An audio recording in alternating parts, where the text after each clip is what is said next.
وقال تعالى في مقام آخر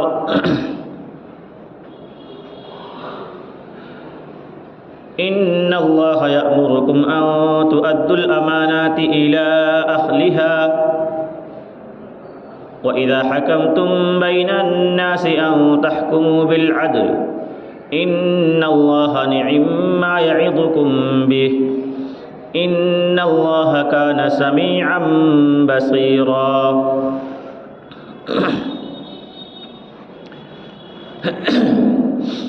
برادران اسلام،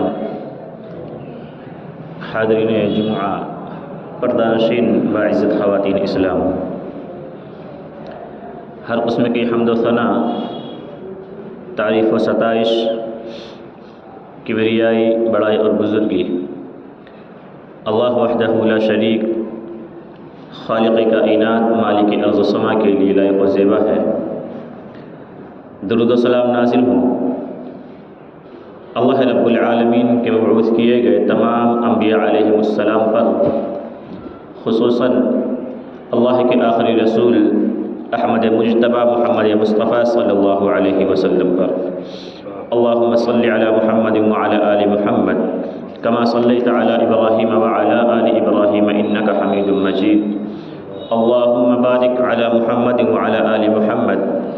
کما بارکت علی ابراہیم وعلی آل ابراہیم انک حمید مجید۔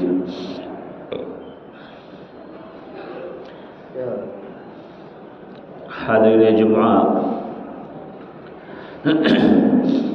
خطبہ مسنونہ کے بعد سورۃ النساء کی ایک آیت کریمہ آپ حضرات کے سامنے تلاوت کی گئی۔ اللہ تبارک و تعالی نے اس آیت کریمہ میں رسول کریم صلی اللہ علیہ وسلم کو مخاطب فرمایا کہ ان اللہ یأمرکم ان تؤدوا الامانات الی اہلها، کہ اللہ رب العالمین کا تمہیں تاکیدی حکم ہے کہ امانتوں کو ان کے حقداروں تک پہنچا دو۔ ان تؤدوا الامانات الی اہلها واذا حکمتم بین الناس ان تحکموا بالعدل، اور جب لوگوں کے درمیان فیصلہ کرو، حکم بنو، فحکم بین الناس، تو عدل کے ساتھ، انصاف کے ساتھ ان کے درمیان فیصلہ کرو۔ اللہ تبارک و تعالی نے اس آیت کریمہ میں رسول کریم صلی اللہ علیہ وسلم کو مخاطب فرمایا اور کہا کہ امانت داروں کو ان کا حق پہنچا دو۔ یہ آیت کریمہ دراصل اللہ تبارک و تعالی نے اس وقت نازل فرمائی جب اللہ کے نبی صلی اللہ علیہ وسلم نے عثمان بن طلحہ رضی اللہ تعالی عنہ سے خانہ کعبہ کی چابیاں لیں۔ فتح مکہ کے بعد آپ صلی اللہ علیہ وسلم نے عثمان بن طلحہ رضی اللہ تعالی عنہ سے خانہ کعبہ کی جب چابیاں لی، اس موقع پر یہ آیت کریمہ اللہ نے نازل فرمائی کہ جو امانت، جو حق تم نے لیا ہے، اس امانت کو اس حقدار تک پہنچا دو۔ دراصل خانہ کعبہ کی چابیاں زمانِ جاہلیت سے ہی عثمان بن طلحہ رضی اللہ تعالی عنہ کے گھرانے میں رہا کرتی تھی۔ تو عارضی طور پر رسول کریم صلی اللہ علیہ وسلم نے جب وہ چابیاں لی تو اللہ تبارک و تعالی نے آپ کو یہ تاکیدی حکم دیا کہ آپ وہ چابیاں یا وہ حق ان تک ضرور پہنچائیں۔ یہ آیت، اس کا پس منظر جو ہے وہ میں نے آپ کے سامنے ذکر کیا۔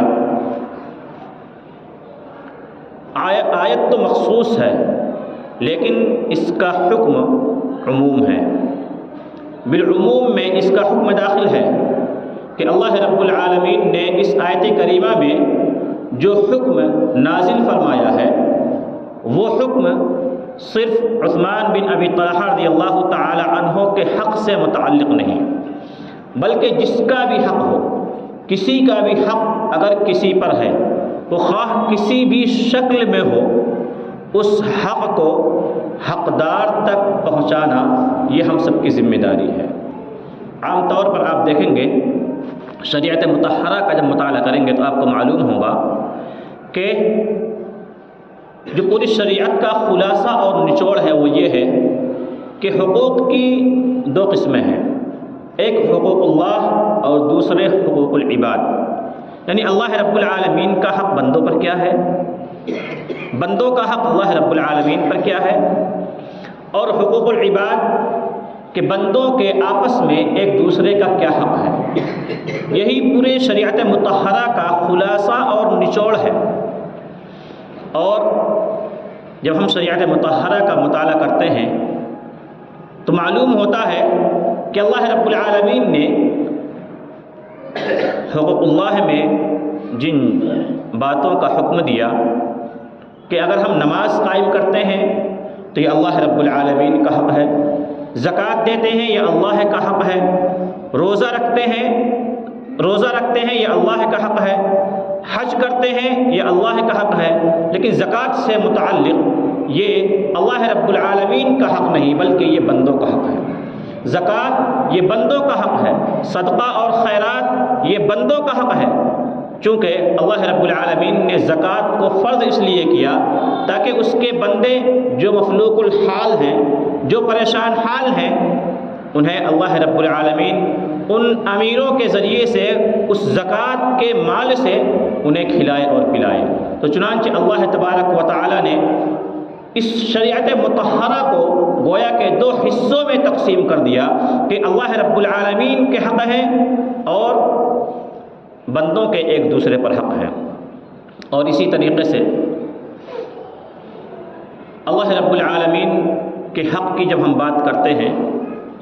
تو اللہ رب العالمین کا حق، دونوں حقوق اللہ اور حقوق العباد، یہ دونوں بڑی اہمیت کے حامل ہیں، لیکن اللہ رب العالمین کا جو حق ہے اس کے مقابلے میں حقوق العباد کی اہمیت بڑھ جاتی ہے۔ اللہ کے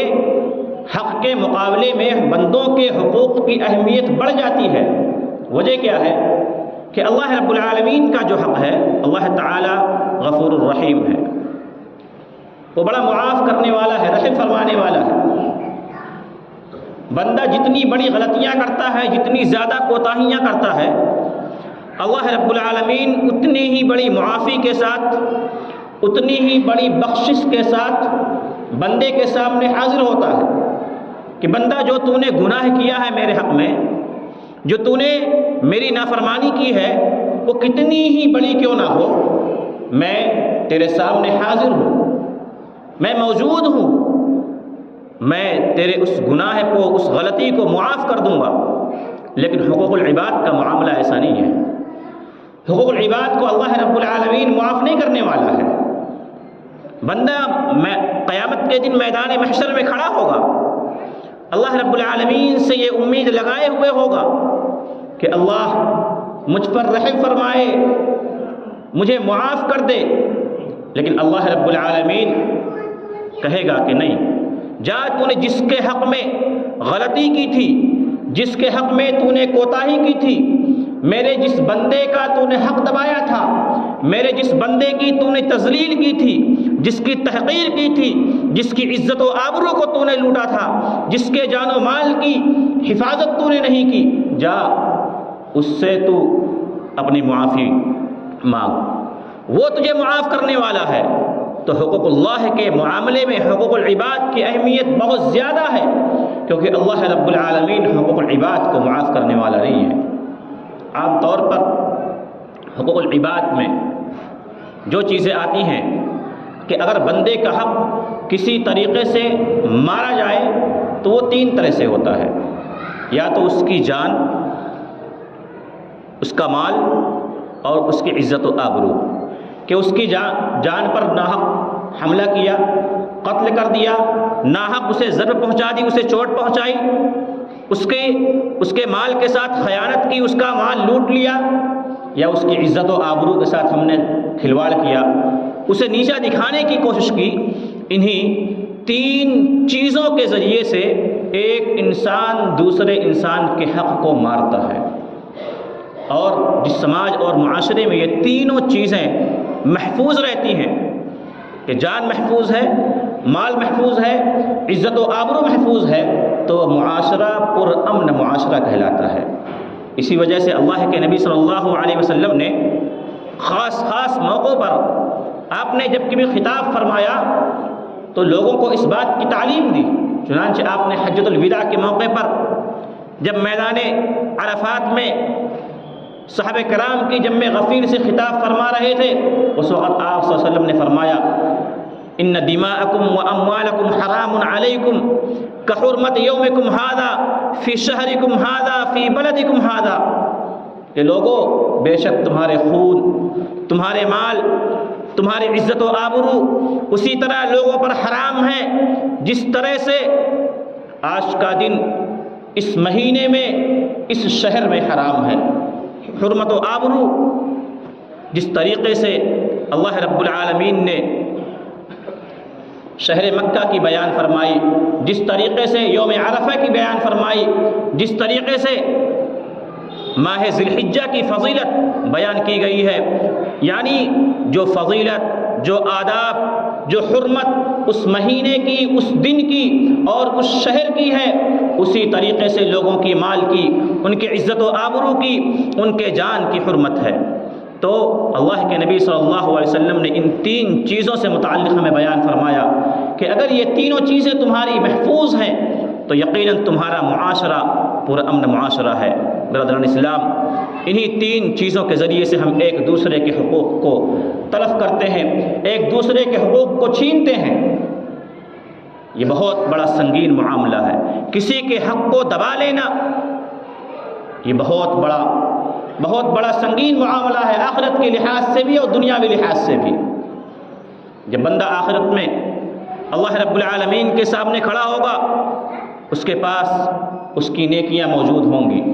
روزے ہوں گے، زکوٰۃ ہوں گی، نمازیں ہوں گی، صدقہ و خیرات ہوگا، اس نے حج کیے ہوں گے، عمرہ کیے ہوں گے، بہت ساری نیکیاں کی ہوں گی، لیکن وہ اللہ رب العالمین کی بارگاہ میں جب حاضر ہوگا، اللہ تبارک و تعالی اس کے لیے جنت کا فرمان جاری کر دے گا۔ اس کے حقدار اس کے پاس آئیں گے، اللہ رب العالمین کے پاس آئیں گے، کہیں گے اللہ اس بندے کو جس کے لیے تو نے جنت کا فرمان جاری کر دیا ہے، اس کے اوپر میرا حق ہے، اس نے مجھے گالی دی تھی، اس نے مجھے مارا تھا، اس نے میرا حق دبایا تھا، اس نے میری زمین ہڑپ لی تھی، اس نے میرے ساتھ نہ جانے کیا کیا کیا تھا۔ وہ تمام کے تمام حقدار وہاں پر اس بندے کے پاس آئیں گے اور اللہ رب العالمین سے شکایت کریں گے کہ اللہ اس نے ہماری جان کی، ہمارے مال کی، ہمارے عزت و آبرو کی حق تلفی کی ہے۔ العالمین ہمیں انصاف چاہیے، اور اللہ رب العالمین اس شخص کے حق میں جس کے حق میں جنت کا فرمان جاری کر دیا گیا ہوگا، اس کے بارے میں اللہ رب العالمین کہے گا ان کی نیکیاں لوٹائی جائیں، ان کے حقوق واپس کیے جائیں، دیے جائیں۔ اگر ہم نے کسی کا حق ناحق دبایا ہے، کسی کا مال ہم نے ظلماً لے لیا ہے، کسی کی تحقیر و تذلیل کی ہے، کسی کی غیبت کی ہے، تو اللہ رب العالمین وہاں پر ہم سے کہے گا کہ اس کے حق کو ادا کر، اس کے حق کو ادا کر، اور وہاں پر حق ادا کرنے کے لیے درہم و دینار نہیں ہوں گے، وہاں درہم و دینار نہیں ہوں گے کہ ہم چاہیں اپنے مال سے اس کے حق کو ادا کر دیں گے، بلکہ وہاں حقوق ادا کرنے کے لیے اگر کوئی چیز ہوگی تو وہ نیکیاں ہوں گی، وہ نیکیاں ہوں گی۔ اور ایسے شخص کے بارے میں اللہ کے نبی صلی اللہ علیہ وسلم نے فرمایا کہ میری امت کا یہ بہت بڑا مفلس ہے، میری امت کا بہت بڑا مفلس شخص ہے۔ آپ نے صحابہ کرام سے فرمایا اتدرون ما المفلس، کیا تمہیں معلوم ہے کہ مفلس کون ہے؟ مفلس کے بارے میں کیا جانتے ہو؟ صحابہ کرام نے کہا اللہ کے نبی، مفلس وہ ہے کہ جس کے پاس دینار نہیں، درہم نہیں ہے، دنیا کا مال و متاع نہیں ہے۔ اللہ کے نبی نے کہا نہیں، میری امت کا مفلس وہ نہیں ہے، بلکہ میری امت کا مفلس وہ شخص ہوگا کہ وہ کل قیامت کے دن میدان محشر میں آئے گا، اللہ کے سامنے حاضر ہوگا، اور اس کے پاس نیکیاں ہوں گی، روزے ہوں گے، نماز ہوں گی، زکوٰۃ ہوں گی، صدقہ و خیرات ہوگا، بڑی بڑی نیکیاں اس کے پاس موجود ہوں گی، لیکن اس نے دنیا میں کسی کو گالی دی ہوگی، کسی کو مارا ہوگا، کسی کو ناحق قتل کیا ہوگا، کسی پر ظلم کیا ہوگا، اللہ رب العالمین اس کی نیکیاں لے کر کے ان کے حقداروں کو دے دے گا۔ جسے اس نے گالی دی ہوگی، مارا ہوگا، جس کے حقوق کو دبایا ہوگا، ان تمام کے حقوق واپس کیے جائیں گے۔ اور اگر نیکیاں کم پڑ جائیں گی، نیکیاں کم پڑ جائیں گی تو پھر ان حقداروں کے گناہ لے کر کے اس کے اوپر ڈال دیا جائے گا۔ تو برادران اسلام، حقوق العباد کی بڑی اہمیت ہے، حقوق العباد کی بڑی اہمیت ہے۔ ہمیں سنجیدگی سے سوچنا چاہیے کہ کیا ہم نے کبھی اپنی زندگی میں کسی پر ظلم تو نہیں کیا، کسی کا ناحق مال تو نہیں دبا لیا، کسی کی غیبت تو نہیں کی،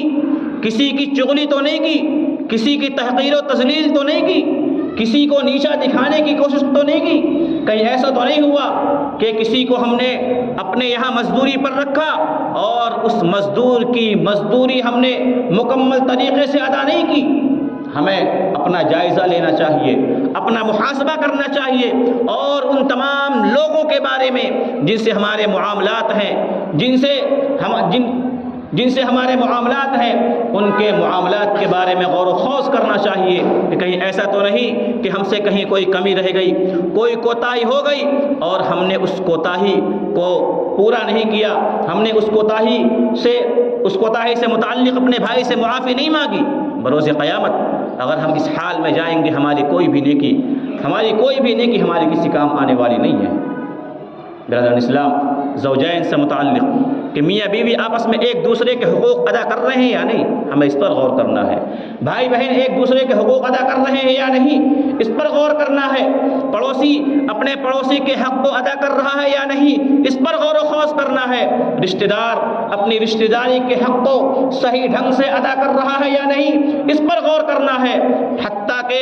ایک انسان دوسرے انسان پر جو حقوق بنتے ہیں، کیا اس حقوق کی ادائیگی، ان کی پاسداری ہم سے ہو رہی ہے یا نہیں، ہمیں ان پر غور و خوض کرنا چاہیے۔ اگر ہم نے غور و خوض نہیں کیا اور ہم اسی حالت میں دنیا سے زندگی گزارتے ہوئے چلے گئے تو یاد رکھیں ہمارے لیے وہ گھڑی جو سب سے مشکل گھڑی ہے، پل صراط سے گزرنے کی گھڑی، وہ گھڑی بہت مشکل ہونے والی ہے، بہت سخت ہونے والی ہے، بہت سنگین ہونے والی ہے۔ صحیح مسلم کے اندر ایک طویل روایت ہے، امام مسلم رحمۃ اللہ علیہ نے کتاب الایمان میں اس روایت کو نقل فرمایا۔ اللہ کے نبی صلی اللہ علیہ وسلم نے فرمایا کہ جب انسان پل صراط پہ سے گزرے گا تو ایک طرف اس کی قرابت داری، اس کی رشتہ داری کھڑی ہو جائے گی، اور دوسری طرف امانت داری ہوگی، اور وہ پل صراط جو ہوگا وہ جہنم کا پل ہوگا، وہ جہنم کا پل ہوگا۔ اس کے نیچے آنکڑے لگے ہوئے ہوں گے جو اپنے طرف لوگوں کو کھینچیں گے۔ اگر دنیا میں رہتے ہوئے ہم نے کسی کا حق مارا تھا، ہم نے خیانت کی تھی، ہم نے کسی پر ناحق غصہ کیا تھا، کسی پر ظلم کیا تھا، تو وہ پل صراط ہمارے لیے مشکل ہونے والا ہے، وہاں سے گزرنا ہمارے لیے بہت مشکل ہو جائے گا۔ وہ آنکڑے جو وہاں پر لگے ہوئے ہیں، وہ آنکڑے ان لوگوں کو اپنی طرف کھینچ لے گی جنہوں نے اس دنیا میں رہتے ہوئے لوگوں پر ظلم کیا تھا، جنہوں نے اس دنیا میں رہتے ہوئے لوگوں کے حقوق کو دبا لیے تھے۔ اور اسی طریقے سے رشتہ داری جو دوسری طرف ہوگی، وہ قرابت داری، وہ رشتہ داری بھی ان لوگوں کو اپنی طرف کھینچ لے گی جنہوں نے رشتوں کو نبھانے میں دنیا میں ٹال مٹول کیا تھا، رشتوں کو کاٹا تھا، جنہوں نے رشتوں کو جوڑنے کی کوشش نہیں کی۔ برادران اسلام، گویا کہ ایسے لوگ بہت مشکل میں بروز قیامت آنے والے ہیں جو اس دنیا میں رہتے ہوئے لوگوں کے حقوق کو ادا نہیں کرتے۔ بہت سنگین معاملہ ہونے والا ہے۔ اور اللہ کے نبی صلی اللہ علیہ وسلم نے ہمیں تعلیم کیا دی؟ آپ صلی اللہ علیہ وسلم نے تعلیم دی کہ اللہ کے نبی صلی اللہ علیہ وسلم سے ہم یہ گمان کر سکتے ہیں کہ آپ نے اس دنیا میں رہتے ہوئے کبھی کسی پر ناحق ظلم کیا ہوگا، اس دنیا میں رہتے ہوئے آپ صلی اللہ علیہ وسلم نے کبھی کسی پر لعنت فرمائی ہوگی ناحق، آپ صلی اللہ علیہ وسلم نے کبھی کسی پر ناحق کوڑے لگوائے ہوں گے۔ آپ صلی اللہ علیہ وسلم سے ہم حقوق العباد میں آپ صلی اللہ علیہ وسلم سے اس بات کی کبھی گمان کر ہی نہیں سکتے کہ آپ نے حقوق العباد میں کوتاہیاں کی ہوں گی۔ یقیناً آپ نے اگر کسی پر لعنت کی ہوگی تو اس کا حقدار رہا ہوگا، کسی کو کوڑے لگوائے ہوں گے تو اس کا حقدار رہا ہوگا، اگر آپ صلی اللہ علیہ وسلم نے کسی کو ڈانٹا ہوگا، ڈپٹا ہوگا تو اس کا حقدار رہا ہوگا۔ لیکن ان تمام وجوہات کے باوجود اللہ کے نبی صلی اللہ علیہ وسلم اپنے آخری ایام میں ہیں، اب آپ صلی اللہ علیہ وسلم ممبر پر کھڑے ہوتے ہیں اور ممبر پر کھڑے ہو کر رسول کریم صلی اللہ علیہ وسلم یہ خطبہ دیتے ہیں، جس میں آپ صلی اللہ علیہ وسلم اللہ رب العالمین سے یہ دعا کرتے ہیں کہ الہ العالمین، اس دنیا میں رہتے ہوئے اگر ناحق میں نے کسی پر لعنت کر دی ہے، الہ العالمین اگر میں نے کسی پر ناحق کوڑے لگوائے ہیں، تو الہ العالمین اگر کسی پر میں نے ناحق ظلم کیا ہے، ظلم ہو گیا ہے، تو الہ العالمین تو اس لعنت کو، اس ظلم کو الہ العالمین تو رحمت میں بدل دے، اس کو تو رحمت میں بدل دے۔ یہ اللہ کے نبی صلی اللہ علیہ وسلم کی دعا تھی، اور آپ صلی اللہ علیہ وسلم نے یہی نہیں بلکہ آخری ایام میں آپ نے کہا کہ لوگوں، اگر کسی کا میرے اوپر کوئی حق ہے تو آئے وہ اپنا حق لے لے، آئے وہ اپنا حق مجھ سے لے لے۔ اگر میں نے کسی کو مارا ہے، میں نے کسی پر لعنت کی ہے، میرے ساتھ اگر ظلم ہو گیا ہے، مجھ سے اگر ظلم ہو گیا ہے تو آئے وہ اپنا حق لے لے۔ کہ آپ صلی اللہ علیہ وسلم سے اس بات کی امید کی جا سکتی ہے۔ صحابہ کرام کا مجمع موجود ہے، ایک صحابی رسول اٹھتے ہیں، کھڑے ہوتے ہیں اور اللہ کے نبی صلی اللہ علیہ وسلم سے کہتے ہیں کہ اللہ کے نبی، ہاں میرا ایک حق ہے، آپ نے مجھے اپنی چھڑی سے، اپنے ڈنڈے سے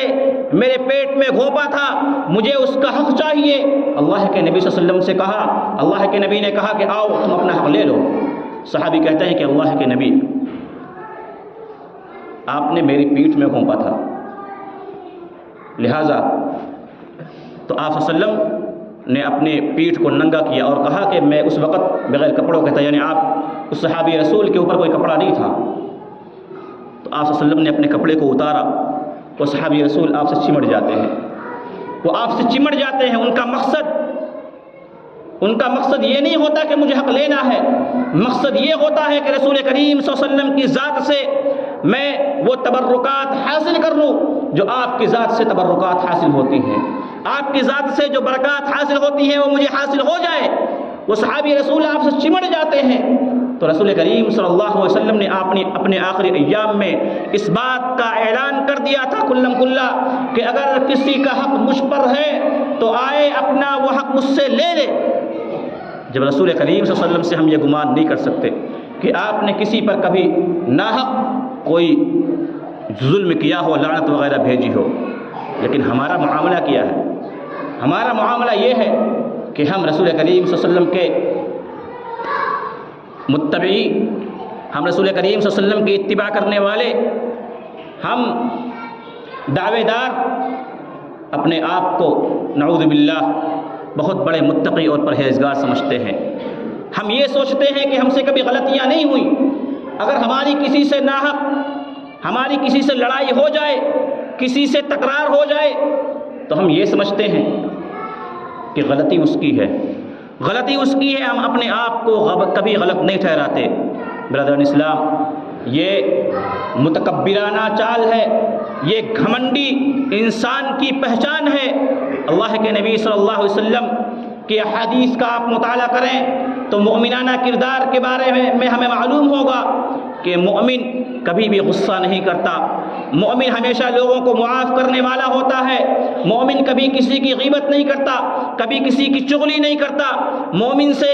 غلطیاں اگر ہو جاتی ہیں تو فوراً اس غلطی کی معافی تلافی کر لیتا ہے، اور منافقانہ کردار یہ ہے کہ وہ ہمیشہ لوگوں کی غیبتیں کرتا ہے، وہ لوگوں پر ناحق غصہ کرتا ہے، وہ لوگوں کی تذلیل و تحقیر کرتا ہے، وہ ایسا ہے کہ وہ لوگوں کو ہمیشہ نیچا دکھانے کی کوشش کرتا ہے۔ یہ منافقانہ کردار ہے، اور یہی صفات، یہی کردار آج ہم مسلمانوں کا ہو چلا ہے کہ ہم سے کوئی بھی غلطی ہوتی ہے، ہم کبھی بھی اپنی غلطی کو ماننے کے لیے تیار نہیں ہوتے، ہمیشہ منافقانہ کردار ادا کرتے ہیں۔ اگر لوگوں میں کہیں لڑائیاں ہو رہی ہیں، تکرار ہو رہی ہے، تو وہاں بھی جو ایک مومنانہ صفت ہے کہ لوگوں میں صلح کرا دی جائے، ان کی لڑائی کو ختم کرا دی جائے، لیکن ہم وہاں بھی اپنی منافقانہ کردار کو اپناتے ہوئے اس لڑائی کو مزید نفرت میں تبدیل کر دیتے ہیں، اسے مزید بھڑکانے کی کوشش کرتے ہیں۔ منافقانہ کردار اختیار نہ کریں، مومنانہ صفات اختیار کرنے کی ضرورت ہے۔ اللہ کے نبی صلی اللہ علیہ وسلم نے وہ روایت، اس حدیث کو یاد کریں کہ جب وہ 3 لوگ غار میں بنی اسرائیل کے تھے اور وہاں پھنس گئے، تو ان میں سے ایک شخص نے کیا دعا کی تھی؟ ان میں سے ایک شخص نے یہ دعا کی کہ الہ العالمین، ایک شخص تھا وہ میرے یہاں مزدوری کیا کرتا تھا اور اس نے اپنی اجرت لیے بغیر میرے پاس سے چلا گیا، کہیں چلا گیا۔ پھر ایک دن وہ آیا اور میں نے اس اجرت کے پیسوں سے کاروبار کیا بکریوں کا، اور ایک ریوڑ تیار ہو گیا۔ پھر وہ ایک دن آتا ہے اور کہتا ہے کہ اے انسان، میری اجرت جو میں نے تیرے یہاں مزدوری کی تھی اس کی اجرت دے۔ تو اس نے کہا کہ ہاں یہ آپ کی اجرت ہے اور یہ آپ لے جائیں، یہ جو بکریوں کا ریوڑ دکھائی دے رہا ہے یہ تمہارا حصہ ہے، تمہارا مال ہے۔ کہتا ہے میرے ساتھ مذاق مت کر، میری اجرت تو بہت تھوڑی تھی، بہت معمولی تھی، اتنی زیادہ اجرت میری کہاں سے؟ کہتا ہے کہ میں نے اس سے تجارت کیا، کاروبار کیا اور یہ تمہارا ہے۔ بہرحال وہ شخص اس کی اجرت جو ایک ریوڑ کی شکل میں تھی وہ اسے واپس کر دیتا ہے۔ اپنی اس نیکی کی بدولت اللہ رب العالمین سے جب اس نے دعا کی تو اللہ رب العالمین نے اس غار پر جو پتھر تھا اسے ہٹا دیا۔ بتانا مقصود یہ ہے کہ ہمارے یہاں ایسا ہوتا ہے کہ اگر کسی نے ہمارے یہاں مزدوری کی، ہم نے کسی کو مزدوری پر رکھا تو اس کی اجرت ہم نہیں دیتے، یا اگر دیتے ہیں تو بہت معمولی دیتے ہیں، جو اس کا حق ہے وہ مکمل حق اسے نہیں دیتے ہیں، یا اس حق کو ادا کرنے میں ٹال مٹول کرتے ہیں۔ تو اس طریقے سے ہمیں نہیں کرنا چاہیے۔ اگر ہم ایسا کر رہے ہیں، ٹال مٹول کر رہے ہیں، تو یقیناً ہم بہت بڑے گناہ کے مرتکب ہو رہے ہیں۔ اور اگر ہم نے حقوق العباد میں ذرہ برابر بھی کوتاہی کر دی تو یاد رکھیں اللہ کے نبی صلی اللہ علیہ وسلم کی حدیث کہ شہید جس نے اپنے خون سے اس زمین کو لہو لہان کر دیا ہو، اس کی بھی اللہ رب العالمین مغفرت نہیں فرمائے گا حقوق العباد سے متعلق۔ حقوق العباد میں اگر اس نے کوتاہی کی، اگر کوئی شخص شہید ہو گیا اور وہ کسی کا قرض دار تھا، اس نے قرض کو ادا نہیں کیا، تو اللہ رب العالمین اسے انعام و اکرام سے جو نوازنا ہے وہ نوازے گا، لیکن اس وجہ سے حقوق العباد کی وجہ سے اس بندے کی مغفرت نہیں ہوگی، کیونکہ حقوق العباد یہ بندوں کا مسئلہ ہے۔ اگر بندہ معاف فرمائے گا تبھی اللہ رب العالمین معاف فرمائے گا۔ مجھ سے 10-20 سال پہلے اگر کوئی غلطی ہو گئی اور آج مجھے احساس ہوا کہ میں نے کسی پر ناحق ظلم کیا تھا، میں نے کسی کا ناحق مال لے لیا تھا، میں نے کسی کی عزت و آبرو سے کھلواڑ کی تھی، اور آج مجھے احساس ہوتا ہے، اللہ رب العالمین کا خوف اور اس کا ڈر ستاتا ہے، اور میں سجدے میں جا کر روؤں، گڑ گڑاؤں، ہزارہ سجدے کر لوں، اس کے باوجود اللہ رب العالمین حقوق العباد کے معاملے میں ہماری معافی نہیں فرمائے گا جب تک کہ وہ بندہ ہمیں آ کر معاف نہ کر دے۔ جب تک کہ وہ بندہ آ کر معاف نہ کر دے، حقوق العباد کے معاملے میں اللہ رب العالمین معافی کرنے والا نہیں ہے۔ ہاں، عزت و آبرو کے مسئلے میں اہل علم نے یہ بات کہی ہے کہ اگر ہم سے کسی کی تحقیر ہو گئی تھی، کسی کی عزت و آبرو سے ہم نے کبھی کھلواڑ کر لیا تھا، تو اگر ہم اسے ڈھونڈتے ہیں، تلاشتے ہیں معافی مانگنے کے لیے، یا اگر معافی مانگنے جاتے ہیں اور معافی نہیں ملتی ہے بلکہ مسئلہ اور مزید بڑھنے کا خطرہ ہے، تو پھر اس شخص کے بارے میں دعائیں کریں، اور اس شخص کی ہم لوگوں کے درمیان جو ہم نے اس کی عزت و آبرو سے کھلواڑ کیا تھا اس کا دفاع کریں، اس کی تعریف کریں، یہ اس کے حق میں انشاءاللہ معافی ہوگی۔ تو یہ ان باتوں کا ہمیں خیال رکھ کر اپنی زندگی گزارنی ہے کہ ہمیں کسی کے بھی حق سے کھلواڑ نہیں کرنا ہے، خواہ وہ جان کا معاملہ ہو، مال کا معاملہ ہو، عزت و آبرو کا معاملہ ہو، کوئی بھی معاملہ ہو، ہمیں بہت ہی بچ کے رہنا ہے اور لوگوں کے وہ حقوق جو ان کے ہیں ان تک پہنچانے ہماری ذمہ داری ہے۔ اللہ رب العالمین سے دعا ہے کہ اللہ تبارک و تعالی ہم تمام مسلمانوں کو حقوق العباد کی اہمیت کو سمجھنے اور اس کے مطابق اپنی زندگی گزارنے کی توفیق نصیب فرمائے۔ العالمین جو مسلمان پریشان حال ہیں ان کی پریشانیوں کو دور فرمائے۔